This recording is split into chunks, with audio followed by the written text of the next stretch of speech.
The fog rolled in thick as wool, shrouding the old village in an unsettling silence. Most folks avoided this corner of the town after dusk, whispering tales to one another in hushed voices about a figure that haunted the church ruins on top of the hill. They called it the Weeping Ghost. The legend of the Weeping Ghost was older than anyone could recall, a story passed down like a forbidden secret. She was a woman, they said, one who had died alone, with her heart broken, and her spirit twisted by grief. Some claimed she had once been a healer, someone who knew the secret properties of the herbs and plants that grew wild in the forest. Others insisted she was a cursed soul, punished for something dark she'd done in life.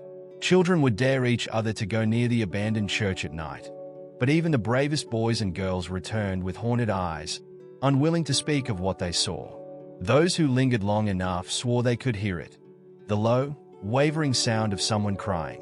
It was a cry unlike any other, like wind howling through hollow bones, soft at first, then rising into a desperate, spine-chilling wail. The air near the church always felt wrong, unnaturally cold, as though some invisible force had drained the warmth from the ground. Trees around the ruin leaned inward, their branches reaching, twisted like skeletal fingers as if trying to keep something hidden within. The building itself was crumbling, overtaken by creeping vines and a dampness that turned stone walls black with rot. And yet, the narrow, broken pathway leading to the entrance was strangely clear, as though someone, or something, traveled it often, refusing to let nature erase its trail.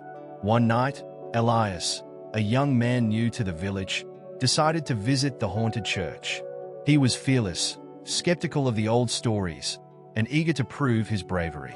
"It's just a tale," he scoffed to his friends, laughing off their warnings as they huddled around a smoky bonfire. "Ghosts don't exist." But as he made his way up the winding path, Elias could feel the heavy silence settle around him, oppressive and thick. The hairs on his arms prickled, his every step sounding loud in the deadened air. When he reached the church, he hesitated at the doorway, peering into the shadows. The wail was faint at first, almost easy to dismiss, but it grew louder, closer, as if the ghost were drawing in the breath to sob again. He walked further in, his footsteps crunching on shattered stone. The scent of decay hit him, the air thick and damp, and as he scanned the interior, he spotted her. She was there, in the far corner, crouched and trembling, her back turned toward him. Her hair was matted and tangled, spilling over her shoulders in long, wet strands, obscuring her face. Her dress, torn and filthy, clung to her like damp skin, the fabric smeared with what looked like rust or blood. She shuddered with each sob, her fingers scraping the cold stone floor, her thin shoulders quivering. Elias stood frozen, unable to look away, as a cold realization seeped into his bones. The ghost wasn't just weeping. She was scraping something carved into the floor beneath her. He took a cautious step closer, feeling the air grow colder with each inch he closed between them. And that's when he saw it. The markings beneath her, they weren't random. They formed symbols, twisted letters that seemed to shimmer and writhe. Blood, fresh blood, oozed from her fingertips as she clawed over the symbols, renewing them, as if she had done this 1,000 times before. Elias's stomach turned, but something in him demanded that he keep watching. He felt her grief clawing at his own heart, a gnawing despair that seeped into him as if it were infectious. His vision blurred, and for a moment, he could see a flicker of what she must have been in life. A woman with gentle eyes, a soft smile.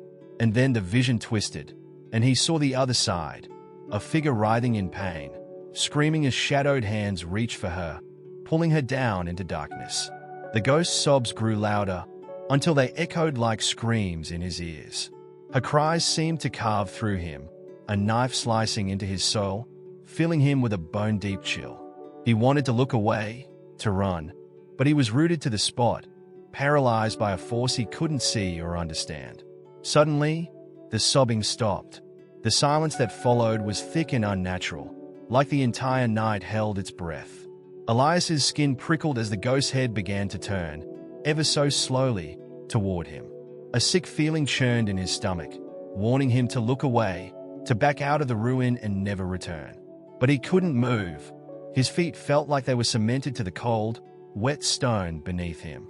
The figure's face was obscured by shadows, her hair hanging in long, damp ropes that clung to her cheek.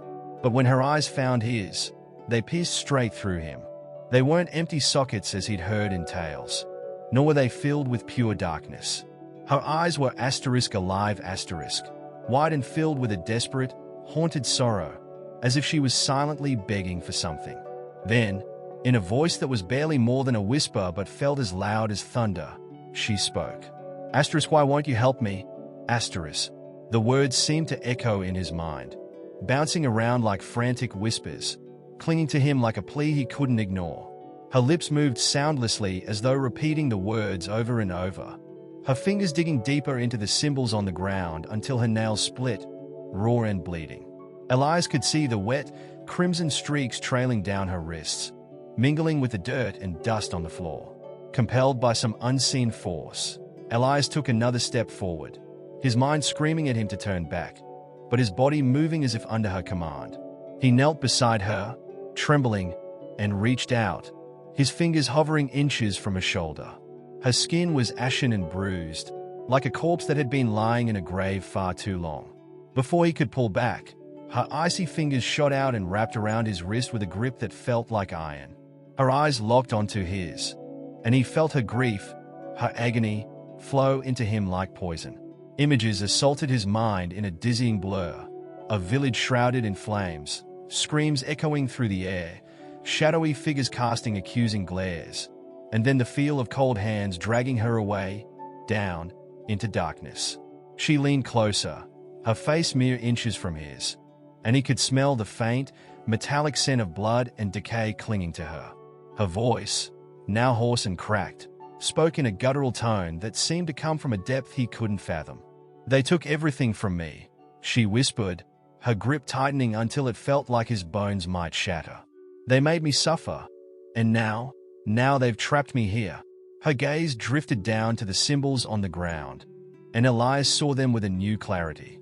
They were a curse, a binding spell, meant to keep her spirit chained to this place. A sudden chill swept through him as he realized what she wanted.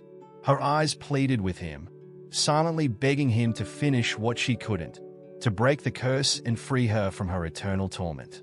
The weight of her desperation was crushing, and he could feel her grief pulling at his very soul, as though it would consume him if he stayed any longer. But the spell was old and dangerous, written in symbols he barely recognized. He knew that if he made a mistake, if he carved a single line wrong, he could unleash something far worse. And yet, the ghost's grip on his wrist grew tighter, her expression more desperate, more urgent, as if she sensed his hesitation. Please, she whispered again, her voice now barely more than a rasp. Her face twisted into something pitiful and grotesque, her eyes wide and pleading, as though she were clinging to her last shred of hope. He took a breath, his fingers trembling, and pressed them into the cold stone, tracing over the symbols she had so frantically scratched. His touch was hesitant at first, but he soon found himself moving with a strange certainty, as though guided by an unseen hand. The symbols shimmered under his touch, glowing faintly with a cold, ghostly light, as if the very ground recognized his intention. But as he finished the last stroke, a cold laugh echoed through the ruins, low and mocking, and he felt her fingers release his wrist abruptly. He looked up to find her face twisted in a smile, her once pleading eyes now cold and hollow, the desperation gone. Her sobs turned into a dark, guttural laughter, and the ground beneath him began to shake. Too late, Elias realized the symbols weren't for a curse meant to bind her, but rather a gateway, a door. And by finishing the markings, he hadn't freed her, he had freed something else. The surrounding shadows seemed to take on a life of their own, thickening and curling like tendrils of smoke. A deep rumble filled the air, and he felt a presence, ancient and malevolent, beginning to seep through the floor.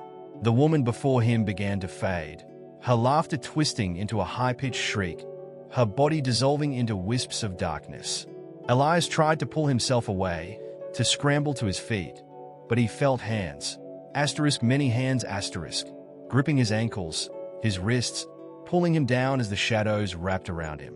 His scream was lost in the suffocating darkness, swallowed by whatever he had just unleashed. As Elias was dragged down, he struggled, clawing at the stone floor in a futile attempt to free himself. The ground felt like sinking sand, cold and relentless, swallowing him inch by inch. Those hands, icy and claw-like, gripped tighter, pulling with a strength that felt almost gleeful.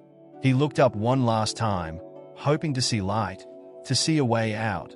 But there was only darkness, thick and total, smothering the world above. Then, the hands stopped.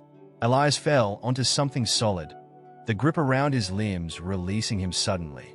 He landed in pitch blackness, gasping for breath, his heart pounding in his chest as he scrambled to his feet, scanning the surrounding darkness.